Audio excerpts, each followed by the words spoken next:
नमस्कार, स्वागत है आपका न्यूज बाइस्कोप में। अब की केकरबा बिहार के साथ मैं हूं आसिया। तो बिहार में पहले चरण के लिए अब नॉमिनेशन की प्रक्रिया तेज हो गई है। अलग अलग पार्टियों के नेता अपना अपना नामांकन कर रहे हैं, जिन्हें पहले फेज में चुनाव लड़ना है।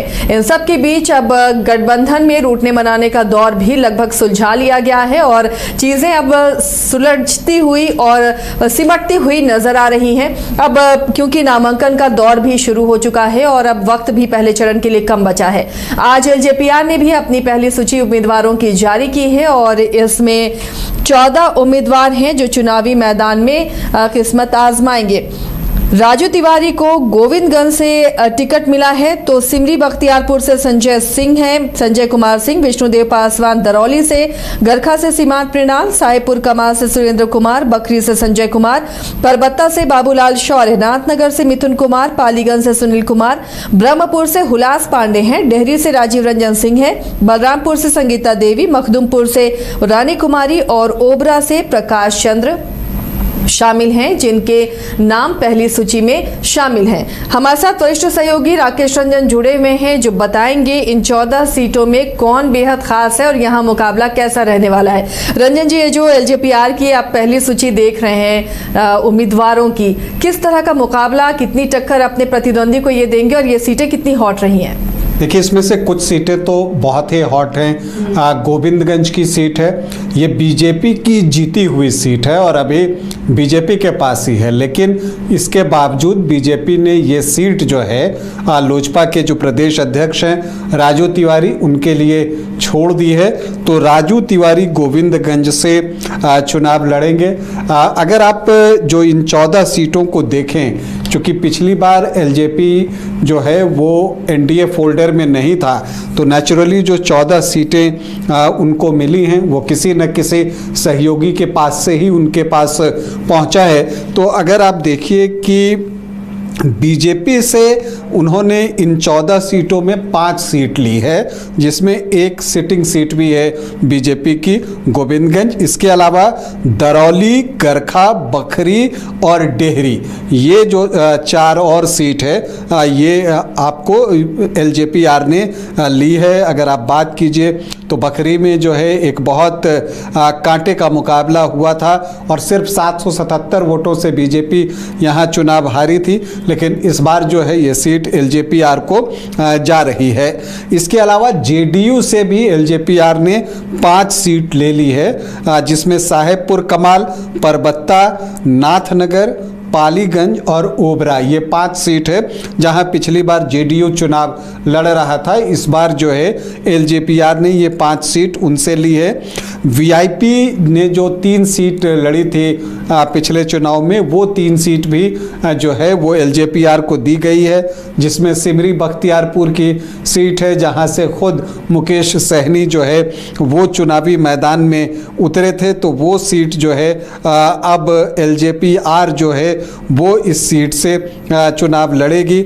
और तब जो एलजेपीआर के टिकट पर संजय कुमार सिंह चुनाव लड़े थे, वो इस बार सिमरी बख्तियारपुर से एलजेपीआर के प्रत्याशी बनाए गए। इसके अलावा ब्रह्मपुर की सीट है जो कि यहाँ जेडीयू ने ली है, ये सीट भी वीआईपी के पास से आई थी। लेकिन अगर आप देखें तो ब्रह्मपुर में पिछली बार एलजेपी ही दूसरे स्थान पर रहा था। हुलास पांडे जो है तब 39,000 से ज़्यादा वोट लाकर दूसरे स्थान पर रहे थे और वीआईपी का कैंडिडेट तीसरे स्थान पर था। तो हुलास पांडे को ही यहाँ से प्रत्याशी बनाया गया है। इसके अलावा बलरामपुर की सीट भी वीआईपी ने पिछली बार जो है वो लड़ी थी, वो सीट भी जो है अब आपको एलजेपीआर के पास है। इतना ही नहीं, हम सेकुलर से भी एक सीट जो है वो बीजेपी ने माफ़ कीजिएगा एलजेपीआर ने ली है और वो सीट है मखदूमपुर की सीट। यहाँ से रानी कुमारी प्रत्याशी हैं। पिछली बार यहाँ से हम सेकुलर के देवेंद्र कुमार जो हैं उन्होंने चुनाव यहाँ से लड़ा था। और आपको बता दूं एक दिलचस्प बात कि पिछली बार भी रानी कुमारी ने जो है नॉमिनेशन किया था मखदूमपुर से, लेकिन उनका पर्चा रद्द हो गया था। तो इस बार उनको फिर से अवसर मिल रहा है, जेप अध्यक्ष हैं तो वो यहाँ से चुनाव लड़ेंगी। तो हम सेकुलर से एक मखदूमपुर की सीट मिली है। तो जो एक चर्चा चल रही थी कि हम सेकुलर मखदूमपुर से भी प्रत्याशी दे सकता है, जीतन राम मांझी के भी कुछ बयान इस तरह के आए थे, तो अब जो है एलजेपीआर ने यहाँ से अपना प्रत्याशी दे दिया है। अब अगर इन प्रत्याशियों के हम प्रदर्शन की बात करें तो राजू तिवारी पिछली बार भी लड़े थे, लेकिन वो तीसरे स्थान पर चले गए थे। इस बार राजू तिवारी यहाँ पर एक सशक्त उम्मीदवार होंगे। सिमरी बख्तियारपुर से संजय कुमार सिंह होंगे, वो भी यहाँ पिछली बार तीसरी स्थान पर रहे थे। दरौली और गरखा सीट जो है बीजेपी से मिली है एलजेपीआर को। साहेबपुर कमाल में एलजेपीआर पिछली बार भी चुनाव लड़ रही थी और तब जो है वो तीसरे स्थान पर रही थी, और जो सुरेंद्र कुमार विवेक हैं तब 22,871 वोट लाने में कामयाब हुए थे, और जेडीयू के शशिकांत कुशवाहा जो है वो दूसरे स्थान पर रहे थे। इसी तरह से परबत्ता की सीट से डॉक्टर संजीव जो है वो चुनाव जीते थे जेडीयू के टिकट पर। अब इस बार वो आरजेडी में चले गए हैं, लेकिन इस बार जो है एलजेपीआर को ये सीट गई है और बाबूलाल शौर्य यहाँ से चुनावी मैदान में उतरेंगे। आदित्य कुमार शौर्य भी उन्हीं का नाम है, और आपको बता दूं कि पिछली बार भी वो 11,500 से ज़्यादा वोट यहाँ लेकर आए थे। अनशन गुरु के नाम से जाने जाते हैं, तो वो भी यहाँ पर चुनाव लड़ेंगे।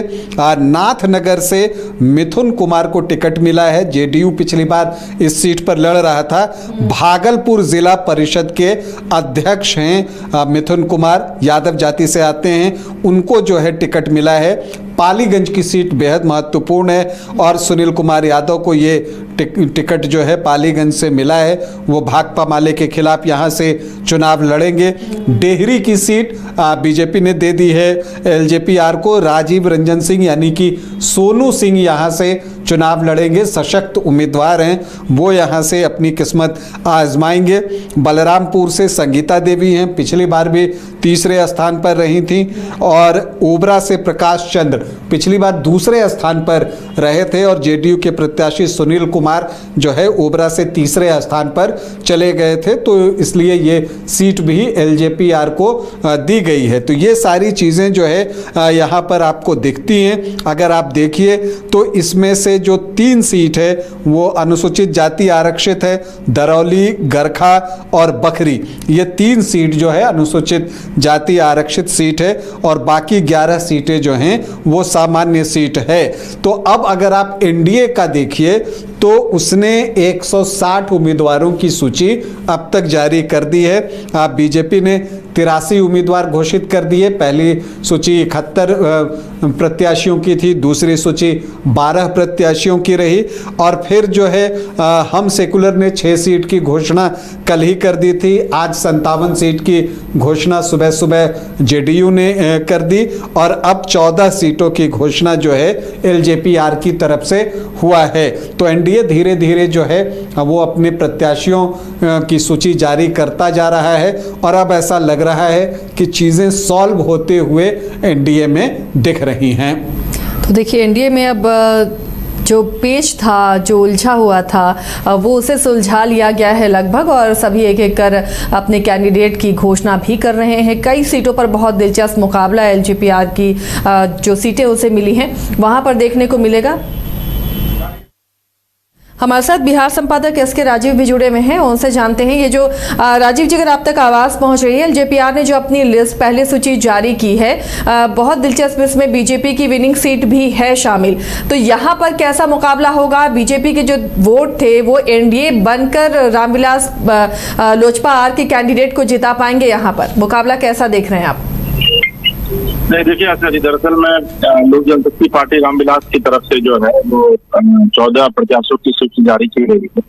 उसमें पूर्वी चंपारण जो कि गोविंदगंज पड़ता है, वहां से राजू तिवारी को उम्मीदवार बनाया गया है, और गोविंदगंज की सीट जो है वो बीजेपी नहीं छोड़ना चाह रही थी, और बहुत मशक्कत के बाद ये सीट जो है वो एलजेपीआर को मिली है। फिर सहरसा में सिमरी बख्तियारपुर से संजय कुमार सिंह को दिया गया है। यहाँ पे आरजेडी के जो अभी महबूब अली कैसर के बेटे हैं वो यहाँ से विधायक हैं, सिटिंग एमएलए हैं। सिवान में जो दरौली है अनुसूचित जाति के लिए विष्णुदेव पासवान, तो गरखा सारण में जो सीमांत मंडाल को बनाया गया है। सीमांत मृणाल जो है वो चिराग पासवान के काफी करीबी माने जाते हैं।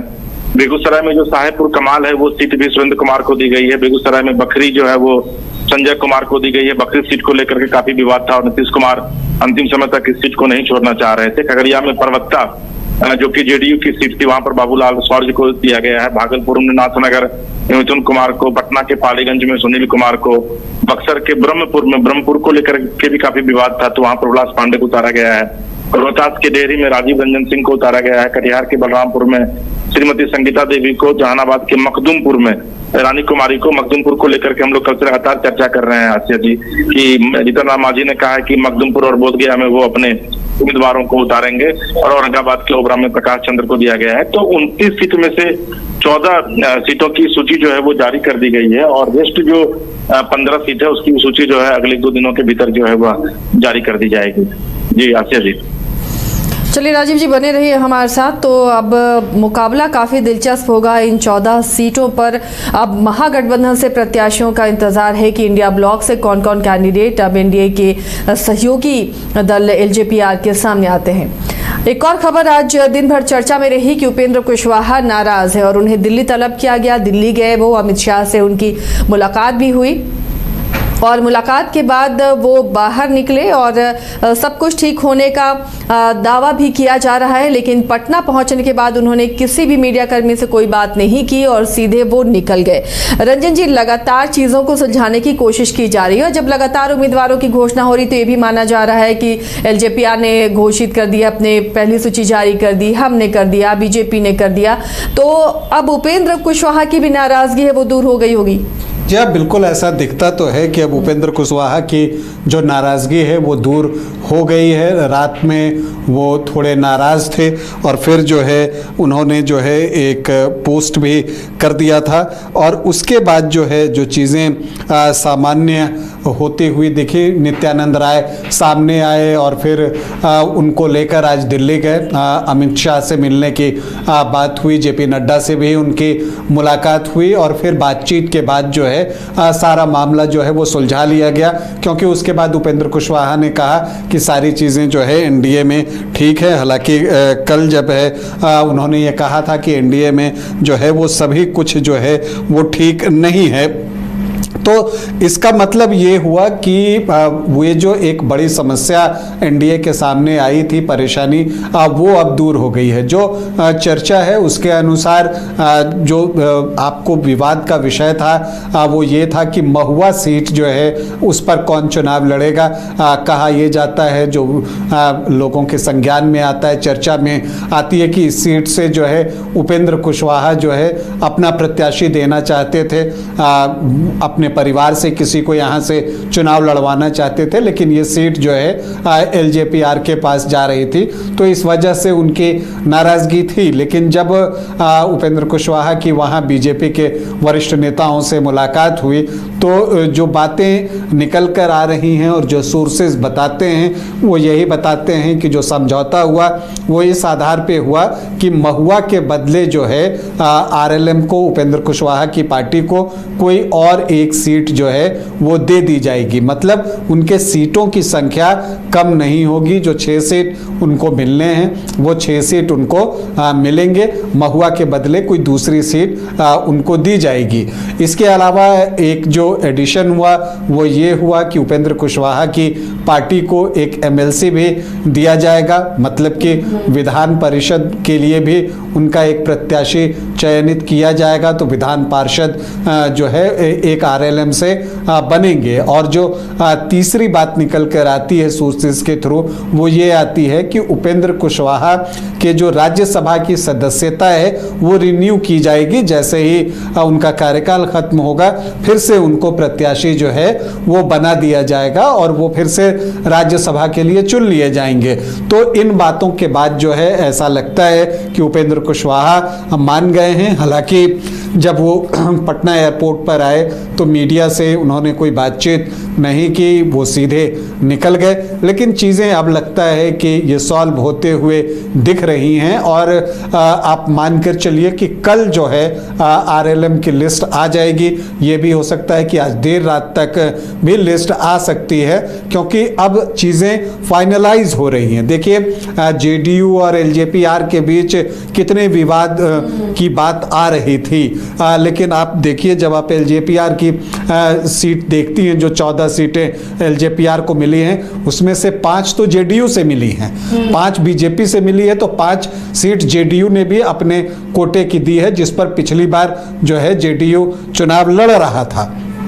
तो ये चीज़ें बता रही हैं कि अब चीज़ें सॉल्व हो रही हैं और स्थिति सामान्य हो रही है और सौहार्दपूर्ण तरीके से एनडीए जो है अब चुनाव की तरफ आगे बढ़ता हुआ दिख रहा है। तो ये आप कह सकते हैं कि एनडीए को फिलहाल इस चुनाव में एक एज दे रहा है, क्योंकि उसके सारे विवाद एक एक कर जो है वो समाप्त होते जा रहे हैं। अब कुछ नया ना आ जाए तब, तो अभी ये चीज़ दिख रही है। दूसरी तरफ महागठबंधन, देखिए आज तेजस्वी प्रसाद यादव ने भी जो है अपना पर्चा डाल दिया, उन्होंने भी नॉमिनेशन कर दिया है, लेकिन जो एक विधिवत सूची है उसका इंतज़ार है कि वो आए, और इसके अलावा कांग्रेस की सूची का इंतज़ार है। संभावित तो बहुत दिनों से चीज़ें चल रही हैं कि ये हो सकते हैं, ये हो सकते हैं, उसमें से 90% आप मानकर चलिए कि वही होंगे, लेकिन कुछ एक में परिवर्तन जो है वो अंतिम समय तक होता है। तो अभी महागठबंधन के लिए ये ज़रूरी है, चूँकि अब